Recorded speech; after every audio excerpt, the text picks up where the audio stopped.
What's up, y'all? It's Chum Manila, day 95 on the Road to Code, 100 Days Code Challenge. And today's topic, we'll be talking about Angular client management practice. So that's what we did. And I'm reading this off my blog at chillmanila.com, so check that out for my content. I have a follow through with all the days just documenting it.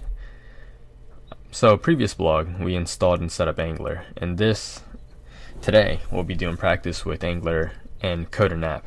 So with things properly in the HTML index file, we move on to the app.js code. So we're going on to the JavaScript, and the first thing I did in the app.js is create a module for our test app we created in the markup in the HTML. So to do that, we do angular.module parentheses test app and then an empty brackets inside, empty array. So this is similar to module.exports. It's a name thing that contains code that doesn't collude with other code. The empty array usually would be for a list of modules that are dependencies. However, this is a simple app, so we don't have any dependencies. Then I made the test app find modules and do other things like .controller is another function. Another method that it has. So below that, angular.module and parentheses test app, and then below that, .controller. And the arguments in the parameter are main controller and then control function as a second argument.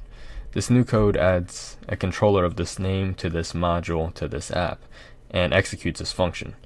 So that's how the order of things happen. And then it'll be called by Angular itself. Next, I created a new message property to .this, and Angular made a variable point to the same object that this variable here in the app.js. So in the previous blog, in the HTML bodied ng-controller element view model is a model or the data and property methods that I want for this particular screen is going to be made available to the same object. So Angular will attach message inside HTML, and that's how you get it to be asynchronous.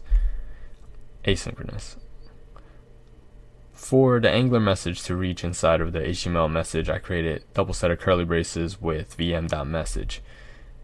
And this is back in HTML markup below the body ng-controller. We just put double set of curly braces with vm.message inside of it, and that's how it gets Angular to call for this, and basically for the process to execute. So the process in which Angular got access to the HTML element is possible because of Node processes the HTML string to the browser. Then once the browser has this HTML, it processes all of the JavaScript and sees the attributes in the DOM.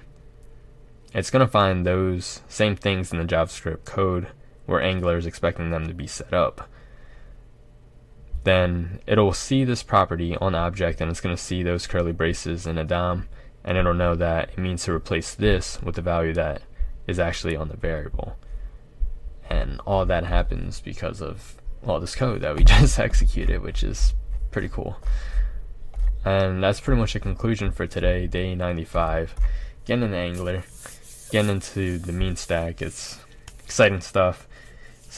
My blog's actually like a little bit ahead of my vlogs. It's kind of like anime, like the manga's ahead, like reading, than the animation that you watch, But it's not meant for that. It's meant for just reflecting. It's good to reflect back on things, and just so I remember things as I move on, and just think about topics at a deeper level as I'm learning new information and like realizing, letting it click. But yeah, just check it out. Just like, comment, subscribe as always. Thanks so much for everybody that's keeping up with this. Peace out.